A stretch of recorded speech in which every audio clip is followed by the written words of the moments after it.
this, like that, like this, like that, like this, like that.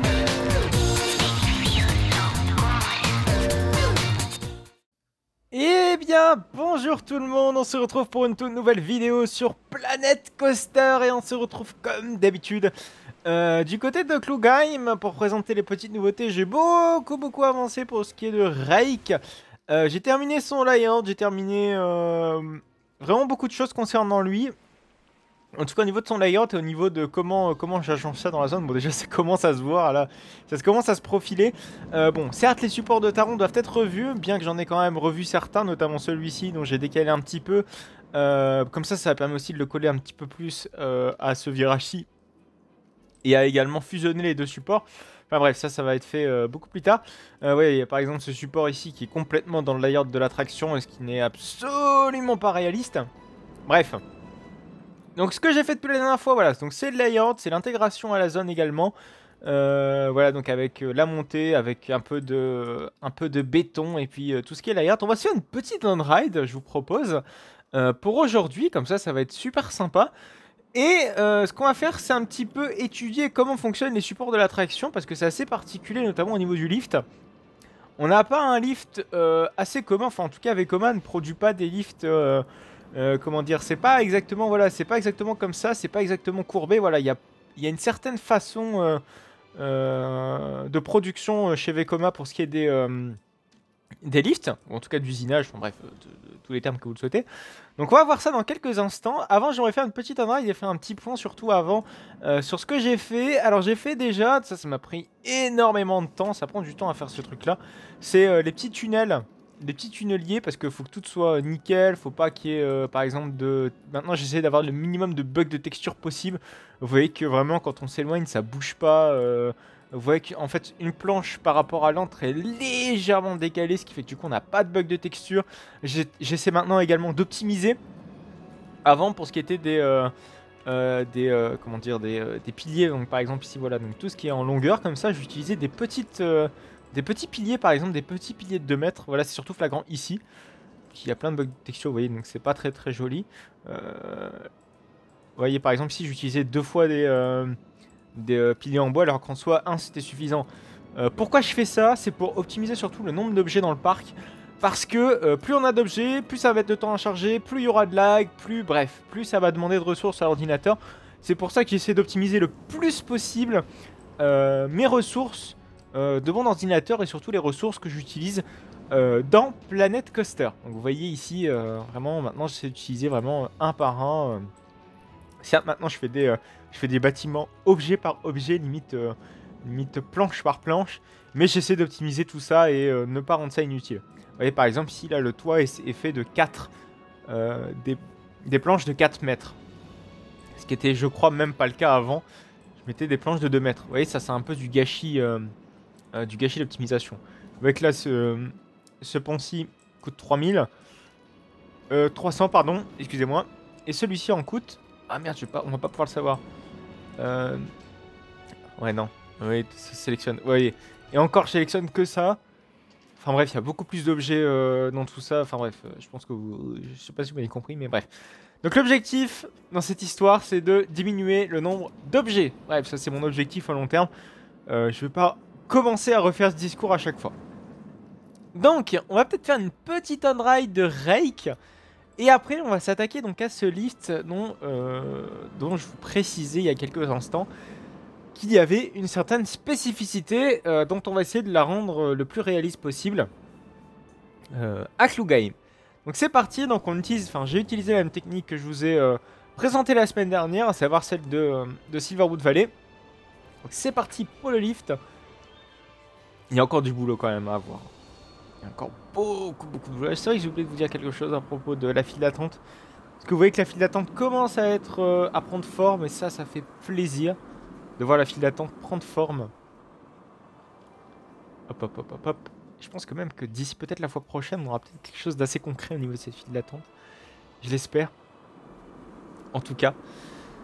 Hop, donc petit virage en sous-sol et on revient en station. Très difficilement, mais on y revient.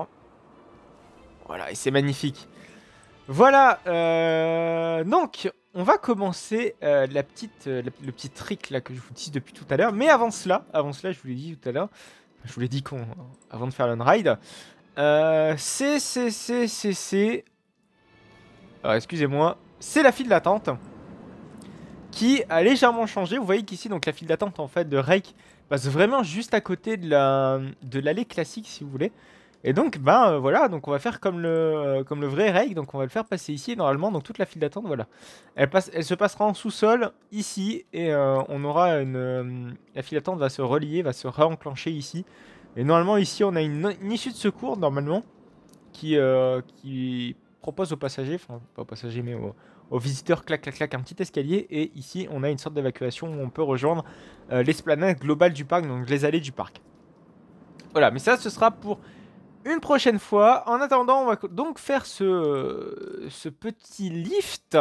Alors, on va avoir besoin de quelque chose d'assez commun. Il s'agit de supports. Et oui, donc on va utiliser les supports. Par contre, ce qu'il va falloir faire très attention, c'est de garder cette ligne de mire, garder surtout l'inclinaison du lift. C'est ce qu'il y a de plus important. Alors pourquoi j'ai mis 2P à support? Peut-être parce qu'il y en a deux et surtout parce que c'est pas dans cette catégorie ici. C'est dans la catégorie des bâtiments. C'est magnifique. C'est donc juste ici. Juste là. Donc vous voyez que déjà ce qui est intéressant c'est qu'on a... non, on n'a pas la même... On n'a pas le même diamètre. Bon, c'est pas extrêmement gênant. En fait, le plus important dans l'histoire, c'est surtout d'avoir... d'être calé sur exactement le même angle que l'attraction. Donc ça va pas être si gênant que ça. Hop. Donc ce qu'on va faire, c'est qu'on va se caler sur l'angle de l'attraction. Mais surtout, c'est qu'on va voir à quel point le lift infléchit. Enfin, fléchit plutôt. Je vous propose peut-être... Ah ouais, non. Ouais. Ah, le souci, c'est qu'il est vraiment plus imposant que je ne le pensais. Donc ça va être un peu chiant. Ah ouais, ouais, là, ce sera beaucoup mieux par contre. Il est beaucoup plus petit. Et ce sera beaucoup mieux. Je vous propose peut-être qu'on revienne tout en haut du lift pour essayer de se caler le mieux possible sur tout ça. Alors attention, ça va être assez compliqué ou pas. Ah, ce qui est bien. Ah non, j'ai cru qu'il faisait exactement le même diamètre, mais pas du tout en fait. Ouais, non, il n'y a pas moyen. Bon, c'est dommage. Donc, par objectif d'optimisation, on prend un gros support. Comme ça, on va être tranquille. Ah oui, c'est vrai que j'avais pas mis un noir très net sur les supports de l'attraction. Pourquoi? Parce qu'en réalité, il est pas... Taron et Rake ne sont pas noirs profonds. Tout simplement, déjà le noir profond, si vous le mettez, ça va rendre dégueulasse. En tout cas, vous allez vraiment avoir les rails qui vont trop ressortir de l'attraction. Et donc, c'est pas le but ici recherché par Fantasyland. J'essaie de chercher le point d'inflexion. Il est là, il est magnifique. Même, je pense que là, il y a un petit souci. C'est que il va falloir mieux incliner ce lift. J'entends par là que l'incliner de la meilleure des façons. Oula. Non, peut-être pas comme ça. Voilà, là c'est beaucoup mieux. Voilà, c'est beaucoup mieux. Il faut qu'elle soit moins progressive parce que sinon, enfin bref, elle était beaucoup trop progressive la précédente. Et là, on a une inflexion un petit peu plus importante et ça, c'est pas trop mal. Ce qu'on peut virer déjà, c'est... je crois même que c'est une box beam, c'est même pas une rond beam. Enfin bref, je sais même pas si vous m'avez compris dans ce que j'ai dit. Les plus aguerris d'entre vous m'ont compris. Donc, on va créer un support. Alors, ce qui est dommage, c'est que les catwalks en fait, de Rake sont de l'autre côté, sont du côté gauche quand on regarde face au lift. Ma foi, refaire les catwalks serait un petit peu chiant, soyons très honnêtes. Même beaucoup trop chiant, donc du coup c'est pour ça que je le fais pas. Donc on va prendre, le support, enfin surtout les fondations de ce support, enfin la fondation principale de ce support. On va la centrer par rapport à tout ça. Hop. Est-ce que j'ai fait tout correctement? J'ai tout fait correctement. Avec les mots dans le bon ordre, ce serait mieux. Ah oui, mais merde, par contre, ouais. Là, c'est moche. Oui, je vous disais tout à l'heure que les couleurs de rail n'étaient pas noires en fait, noir profond. Je vais m'expliquer dans quelques instants. Veuillez juste patienter quelques secondes, le temps que je termine tout ça. Le temps que je fasse surtout correspondent les bonnes couleurs à cette attraction. Donc oui, je disais, vous voyez qu'ici, c'est pas tout à fait noir. Voilà, doigt. Et donc on va reporter ça ici. Ah merde, je me suis encore trompé, génial. Voilà, c'est mieux. Est-ce que c'est bien centré ça? Ça m'a pas l'air d'être du tout bien centré. Ah, quoique. Ouf, c'est pas terrible. Hein. Oh ouais, c'est mal fait. C'est mal fait. Bon. Soit. J'aimerais peut-être regarder plus en détail parce que j'ai l'impression de ne pas être très convaincu parce que je suis en train de faire. Bon, c'est pas dramatique. J'aurai encore l'occasion de me rattraper.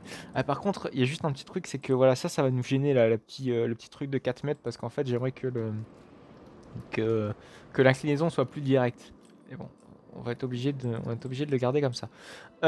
Oui, donc pour ce qui est des supports, chez Vekoma, c'est extrêmement simple. En tout cas, chez les Family Boomerang. En tout cas, pour ce qui est de Rake et pour beaucoup de ces supports. Enfin, en tout cas, beaucoup de ces inclinaisons. C'est que ils mettent des supports perpendiculaires au sol. Et c'est tout. Tout le temps. Sauf à quelques exceptions près. J'entends par là, ici on va en avoir besoin surtout pour le lift. Mais globalement ça se résume à ça. Donc je centre mon support. Vous allez voir, ça va être extrêmement simple. Je centre mon support, donc à peu près comme vous le pouvez, hein, très honnêtement, c'est pas ce qui est le plus simple à faire.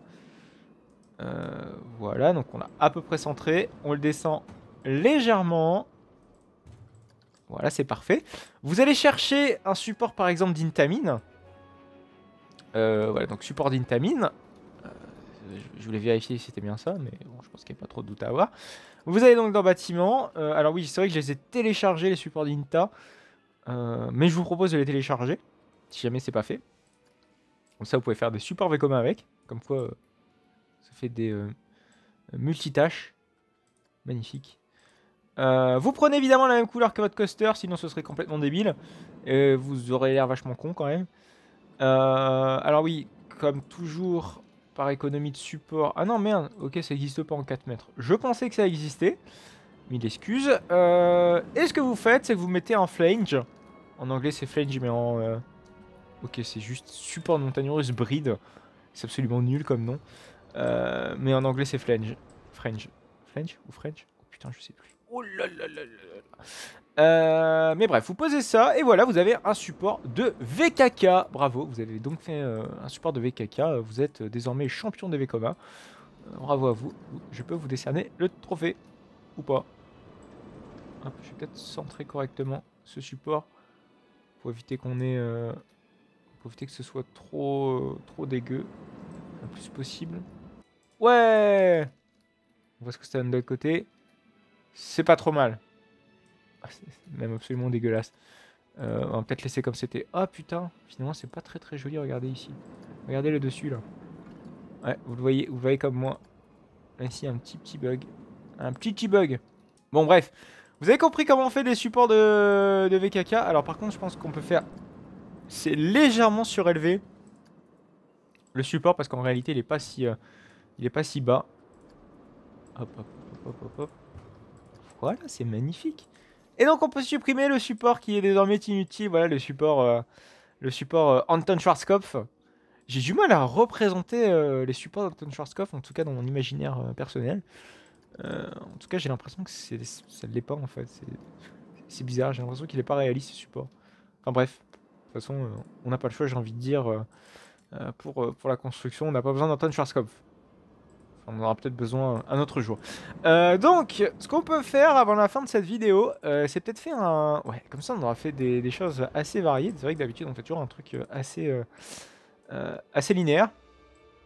Globalement, on change rarement de sujet enfin, pas de vidéo, mais de ce qu'on fait, quoi. Enfin, on change rarement, en tout cas, sur un épisode. On va faire... une passerelle d'évacuation, enfin pas une passerelle d'évacuation, une passerelle où la maintenance peut se balader. Alors normalement il y en a une comme ça juste en dessous du lift. Donc là vous voyez que je suis en train de faire, le bétonnage, si je puis dire, de l'attraction, enfin de l'allée plutôt. Voilà, ça correspond, c'est parfait. Et donc en fait ici on a des petites barrières, des barrières comme on a ici, donc dans la file d'attente de l'attraction Ya. On peut mettre exactement les mêmes, je vous propose. Alors, on va prendre vraiment pour pattern ce qu'on avait fait. Mais on va modifier tout ça, hein, vous inquiétez pas. On va juste supprimer. Je claque tout ça. Comme ça, c'est beaucoup plus simple. On décale vers là où on veut poser nos barrières. C'est-à-dire juste ici. On est vraiment juste en dessous du livre, quoi. On peut pas faire plus en dessous. Voilà. Et ça impose aussi une... comment dire, une certaine limite de sécurité. Vous voyez, une zone rouge, voilà, je cherchais le terme. Une zone rouge. Ça, c'est spécifique au coaster. Ou si vous voulez, quand vous avez un rail qui passe à proximité d'une allée. Enfin, d'une allée ou que sais-je encore, surtout à proximité du sol. Il faut délimiter une zone pour pas que le visiteur ou pour que n'importe quelle personne puisse être définie comme intrusion. C'est-à-dire que quelqu'un rentre dans cette zone et commence à se percuter, commence à se prendre le train dans le nez. Ce qui serait assez dommage en soi. Et qui causerait quand même pas mal de dégâts. Surtout pour le nez de cette personne. Voilà. Donc le but, voilà, ce sera à l'avenir de faire ça sur absolument cette phase-ci. Alors bien sûr, il va y avoir, comment dire, ici il va y avoir un mur. Alors le mur, je propose qu'on commence ensemble ici. Soyons fous. Juste ce qui me perturbe un tout petit peu, c'est que ce qui me perturbe, oui, c'est que normalement ça c'est légèrement plus décalé. En fait, la flèche est plus décalée, légèrement plus décalée. Et ici on a le mur qui est vraiment bien collé. Je vous propose qu'on modifie ça pour que tout soit adapté et que tout soit nickel et qu'on n'ait plus à soucier de ça. Hop, hop, hop. Donc on va faire ceci. On va décaler comme on veut. Ouais, je pense que c'est parfait, c'est à peu près ça. Et on soustrait, enfin on soustrait pas, mais on retire ce qui est inutile. Et on va peut-être smoother le tout. Comme ça sera beaucoup mieux. Hop, hop, hop, hop, hop, hop, hop, hop. Et là, ah, j'ai l'impression que ça va pas passer ici, ça c'est fou. Ah, c'est même pas une impression, je pense, même c'est une affirmation tout court. Oh, c'est pas mal là, comme ça. Et si on regarde comme ça, ouais, c'est ça. Hein. Bon, c'est peut-être légèrement plus surélevé ici, mais un poil de cul, vraiment. Et là, donc, on va pouvoir avoir notre mur en béton. Ah merde, j'ai supprimé. Hop, ça y est, c'est beaucoup mieux. Donc le mur en béton qui descendra. Je claque, je claque, je claque. Juste là. Bim, bim. Et merde. Ah oui, évidemment, bah oui, c'est la sauvegarde automatique. J'étais en train de me demander, mais pourquoi ça bug? Mais allons, Jean-Yop, la réponse est si simple, elle est sous tes yeux. Et ce qu'on peut faire ici, c'est peut-être... Ouais, comme ça, on va commencer à délimiter la zone ensemble. C'est de mettre là, le mur qui sera donc fléchi. Je sais pas si ça se dit. Peut-être dans une activité physique, ça se dit, mais je sais pas si en construisant des coasters, les ingénieurs se disent... et si on fléchissait le mur? Enfin, en l'occurrence, c'est pas vraiment la construction du coaster, ça relève plus du BTP. Donc, ce qu'on fera après, ce sera ce que je ferai même, je pense, de mon côté. C'est donc de faire une petite entrée, donc une petite porte qui pourra être accessible aux agents de maintenance. Et après, voilà, donc ce sera beaucoup un travail de support ici, surtout de support. Donc, je claque, claque, claque ici, ici aussi, hein, sur le lift, ce sera assez flagrant. Et puis de redirigeation de file d'attente, ça ne se dit absolument pas, mais ce sera important de le faire. Voilà, je pense que c'est à peu près tout pour cette vidéo. Oh là là là là, qu'est-ce que ça fait plaisir de voir un nouveau coaster comme ça apparaître dans le parc. J'ai vu que l'épisode était beaucoup mieux regardé, celui de la semaine dernière, sans doute parce que j'ai construit un nouveau coaster. Je pense que vous attendez surtout sans doute de moi à la construction de coaster, mais je vous avoue que j'ai tellement envie de finir les projets qui sont en cours, plutôt que d'en entamer d'autres qui seraient bâclés ou pas finis, enfin bref. J'ai vraiment envie de finir ce que j'ai commencé. Autant dire que vu la vitesse où je vais, c'est long quoi. Enfin, la Planet Coaster, j'ai envie de dire, c'est long. Quoi que vous fassiez, c'est long. Mais bref, j'espère qu'un jour, en tout cas, on arrivera. Tiens, il y a des gens dans ce coaster. Mais je croyais que le parc était fermé. Ok, je crois que l'attraction a complètement bugué. Bah écoutez, pourquoi pas, hein. Ça arrive, j'ai envie de dire. Bon, j'essaierai de le rétablir son fonctionnement d'ici la fois prochaine. Donc on se retrouve la semaine prochaine pour une toute nouvelle vidéo de Planet Coaster. En attendant, n'hésitez pas à liker cette vidéo, n'hésitez pas à vous abonner pour ne plus manquer aucune autre de mes vidéos. Vous pouvez me retrouver sur mes réseaux sociaux, c'est-à-dire Instagram, Utip et Twitter. Tout ça, c'est dans la description. Évidemment, n'oubliez pas, si vous participez au contest de No Limits 2 sur Retraque-moi cette merde, je ne l'ai pas appelé comme ça, hein. J'ai juste dit Retraque-moi ça, mais je pense que ça l'insinue assez. N'oubliez pas, tout simplement. Allez, à plus tard!